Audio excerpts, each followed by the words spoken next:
नमस्कार मित्रांनो. समजा मी तुम्हाला दोन कंपन्या दाखवल्या. एका कंपनीची शेअरची प्राइस आहे ₹100 आणि एका कंपनीची शेअरची प्राइस आहे ₹1000 आणि तुम्हाला मी जर सांगितलं यामधील स्वस्त शेअर कोणचा हे तुम्ही मला सांगा. तर आता तुम्ही मला काय सांगाल की ₹100 ज्या शेअरची प्राइस आहे ती कंपनी स्वस्त आहे आणि ₹1000 वाली कंपनी महाग आहे. तर आता हे आपण कसं ओळखायचं की कोणची कंपनी स्वस्त आणि कोणची कंपनी महाग? तर त्या कंपन्यांची स्वस्त आणि महाग हे मोजण्यासाठी काही रेशोचा उपयोग केला जातो. त्याच्यातील सगळ्यात महत्त्वाचा रेशो म्हणजे पी रेशो. आज आपण पी रेशो पाहणार आहोत. आपण या अगोदर मार्केट स्ट्रक्चर पाहिलं. मार्केटमध्ये ज्या कंपन्यांनी मार्केटमध्ये रजिस्ट्रेशन केले त्या कंपन्या पाहिल्या, त्या कशा रजिस्टर होतात, IPO कसा येतो आणि आता त्या कंपन्या आपण खरेदी करणार आहोत. आणि इथून पुढे आपल्यातील कोण ना कोण व्यक्ती ह्या कंपन्या खरेदी करतील. तर त्या कंपन्या ओळखायच्या कशा? आमच्या वेळेस आमच्या आजूबाजूच्या असणाऱ्या कंपन्या सगळ्यात जास्त आम्ही बँक खरेदी करायचो, ॲटो खरेदी करायचो. पण आम्हाला त्यावेळेस कळत नव्हतं की जे आपण खरेदी करतोय ते स्वस्त आहे की महाग, आणि ते ओळखण्यासाठी आपण काही रेशोंचा उपयोग करणार आहोत आणि ते रेशो कोणचे हे मी तुम्हाला दाखवणार आहे की ते तुम्ही रेशो ओळखायचे कसे, की हे स्वस्त आहे की महाग, हे कसं पाहायचं. तर लक्षात घ्या, पी रेशो ओळखायचा कसा? पी रेशो म्हणजे काय?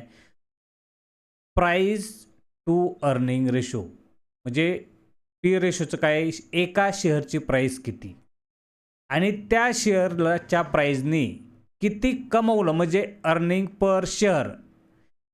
प्राइस एका शेअरची आणि अर्निंग पर शेअर याला भागाकार जर केला तर एका शेअरची प्राइस येते आणि त्या प्राइसला काय म्हणतात? P ratio. आता हे थोडं पुढच्या याच्यामध्ये पाहू. हे बघा, पी रेशो म्हणजे काय? एका शेअरची प्राइस किती आहे? ₹200 आणि त्या शेअरच्या प्राइसने 200 भागिले ₹10 कमवले, अर्न केले. एका शेअरने अर्न केले ₹10. तर 10 भागिले 200 बरोबर 20चा पी, आणि यालाच म्हणतात पी रेशो. याच्यातून अजून मी सोपं सांगतो आणि एकदम सिंपल सांगतो. समजून घ्या, माझ्याकडे ₹1,00,000 आहेत, बरोबर. आता ₹1,00,000 मी एका बिझनेसमध्ये लावले. आता बिझनेसमध्ये लावले ते ₹1,00,000 परत येण्यासाठी मला लागणारा वेळ, त्या ₹1,00,000 एका वर्षात मी ₹10,000 कमवले. एका वर्षात म्हणजे ₹1,00,000 लावून ₹10,000 मी एका वर्षात कमवले. आता मला किती वेळा असे ₹10,000 कमवावे लागतील जेणेकरून मी लावलेले ₹1,00,000 भांडवल मला परत मिळेल? तर 10 वर्ष लागतील. आलं का लक्षात? 10 वर्ष लागतील. म्हणजे त्या शेअरचा पी झाला ₹10. 10 वर्ष लागतील का नाही? तर ₹10 पी झाला. याच्यावरनं तुम्ही लक्षात घेतलं पाहिजे की जे शेअर तुम्ही खरेदी करणार आहात त्या शेअर मला किती वर्षांनी हे परत पैसे करल, त्याला म्हणतात एक प्रकारे पी रेशो. आता ते पी रेशो आहे बघा, पी रेशो झाला. पण ह्या पी रेशोमध्ये अजून काही गोष्टी आहेत, ते मी तुम्हाला दाखवतो. नंबर 1, पी रेशो जो काढला जातो तो प्राइस टू अर्निंग रेशो. हे पहिल्यांदा पाहिजे, एका शेअरना किती प्राइस कमवली, तर ती कशी असते? ते आपण जे भांडवल लावलंय त्या भांडवलावर आलेला रेव्हेन्यू, त्याच्यावर गेलेला बिझनेसचा एक्सपेन्स, बिझनेस खर्च, एम्प्लॉय खर्च, ऑदर खर्च, लोन, टॅक्स, हे सगळं जाता. खाली जे नेट प्रॉफिट राहतं ना, त्या नेट प्रॉफिटला टोटल किती शेअर आहेत, एकूण टोटल शेअर किती, त्याने जर भागाकार केला तर एक share, earning per share, net प्रॉफिटला टोटल शेअरने भागलो किती येईल? एक शेअरची प्राइस, अर्निंग पर शेअर. आणि ह्या एक शेअर कंपनीचे सध्याची प्राइस किती आहे, ती प्राइस, शेअरची प्राइस, आणि त्या एक शेअरला किती प्राइस भागल्यानंतर किती आली, त्याच्यानंतर पी रेशो मिळतो. म्हणजे काय लक्षात ठेवण्याचं सिंपल लाईन काय? रेव्हेन्यू, सर्व खर्च वजा net profit per earning share, earning per share आणि मग पी रेशो. म्हणजे पी रेशो म्हणजे नेट प्रॉफिट भागिले टोटल शेअर आणि पी रेशो म्हणजे प्राईस टू अर्निंग रेशो. लक्षात ठेवा, पी रेशो वेगळा आणि ई पी एस वेगळा. ई पी एस म्हणजे काय? अर्निंग पर शेअर आणि अर्निंग पर शेअर भागिले शेअरची सध्याची असणारी प्राईज. हे लक्षात घेतलं पाहिजे. आता काय होतं बरंच वेळा की पी रेशो आपण जो काढतो त्याच्यामध्ये काही फॅक्टर असतात. तर आपण एखादा कंपनी घ्यायचीच आहे, आपण पी रेशो पाहिला, आपल्याला पी रेशो किती दिसला? 20चा दिसला. पण आता या ठिकाणी काय करायला पाहिजे? आपण त्याच कंपनीचा जो हिस्टॉरिकल पी आहे म्हणजे सरासरी पी दरवर्षाला, आता 1 वर्षामध्ये 20 दिसल, 1 वर्षात 30 दिसल, 1 वर्षात 10 दिसल, पण सरासरी पी किती आहे तो पाहिला पाहिजे.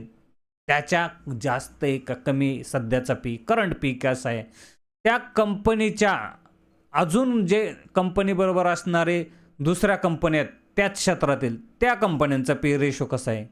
म्हणजे आपण समजा आय टीचं जर घेतलं तर आय टीचं जर आपल्याला इन्फोसिसचा पी घ्यायचं आहे, इन्फोसिस घ्यायचे तर इन्फोचा पी पाहिला पाहिजे.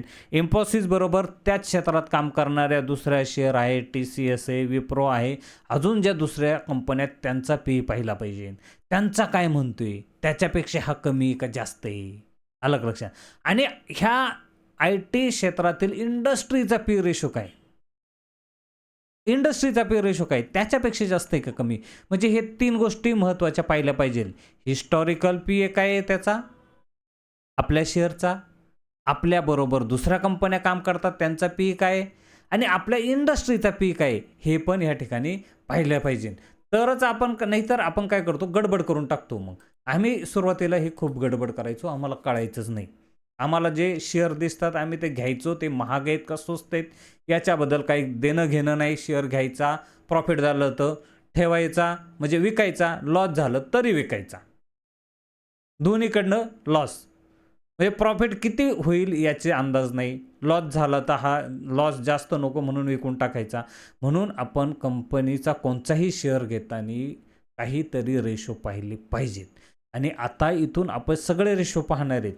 हे समजा लक्षात घ्या, याच्यामध्ये काय होतं की कंपनी समजा प्रॉफिटमध्ये आली, प्रॉफिटमध्ये आली. आता मी तुम्हाला उदाहरण सांगितलं, 1 लाख रुपये लावलंय, 10,000 रुपये जर आपण वर्षाला कमवणार आहे तर मला 10 वर्ष पूर्ण भांडवल यायला लागणार आहे. म्हणजे 10 वर्षाचा 10चा पी झाला.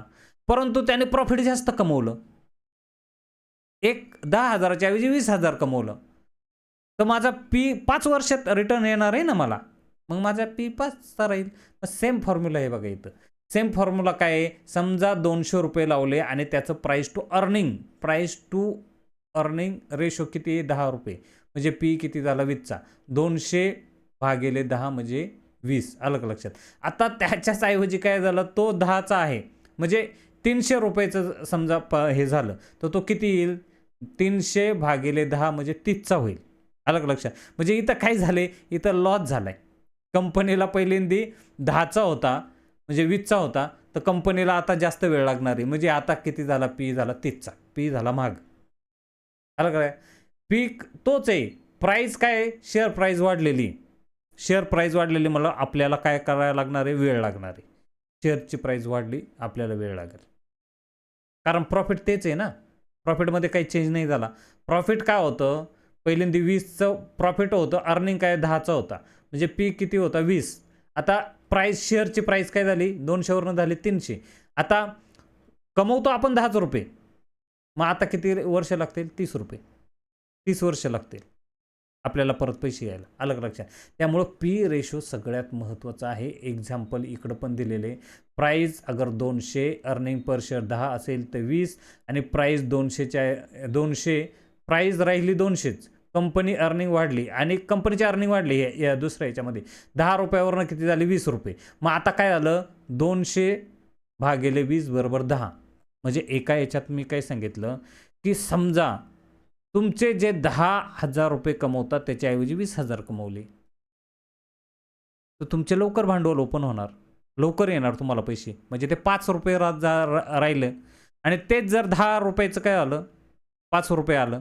पण तेच समजा तुम्ही 1,00,000 मागे 10,000च्या ऐवजी 5,000 कमवायला लागले, तर त्याचा रेशो झाला 20. कारण तुम्हाला परत पैसे येण्यासाठी 20 वर्ष लागणार आहेत. अगोदर 10 लागत होते, 10ने कमवलं तर. आता 5ने कमवलं तर 20 लागतील आणि तुम्ही जर 10च्या ऐवजी 20ने कमवलं तर 5 वर्ष लागतील. हे लक्षात घ्या. तर ह्या सगळ्यात महत्त्वाचा भाग असतो आणि आपल्याला बरेच वेळा ह्या गोष्टी माहीत नसतात आणि त्यामुळे आपण कोणताही शेअर खरेदी करताना त्याचा रेशो हा लक्षात घेतला पाहिजे. हा महत्त्वाचा रेशो आहे. याच्यानंतर आपण पुढचे रेशो पण पाहणार आहोत. जेणेकरून ह्या एकच रेशो नाही, तर याच्याबरोबर अजून रेशो पण पाहावे लागतात. सेल्स काय आहे, ग्रोथ काय आहे, त्याच्यावर डेप्थ किती, हे सगळं पाहावं लागतं. आणि त्याच्यानंतर आपण पाहू शकतो की कंपनी स्वस्त आहे की महाग.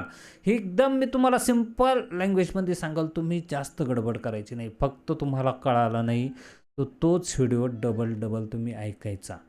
ह्या गोष्टी आपल्याला माहीत पाहिजे. आपण आता इथून पुढे शेअर खरेदी करणार आहोत. कंपन्यांचं शेअर खरेदी करणार आहोत.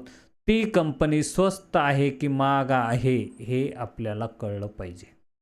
आलं का लक्षात? व्हिडिओ तुम्हाला आवडला तर पहा. लाईक नाही केलं तरी चालेल, कारण हा व्हिडिओ फक्त तुम्हाला कळण्यासाठी मी टाकलेला आहे. Okay, thank you, take care, bye bye.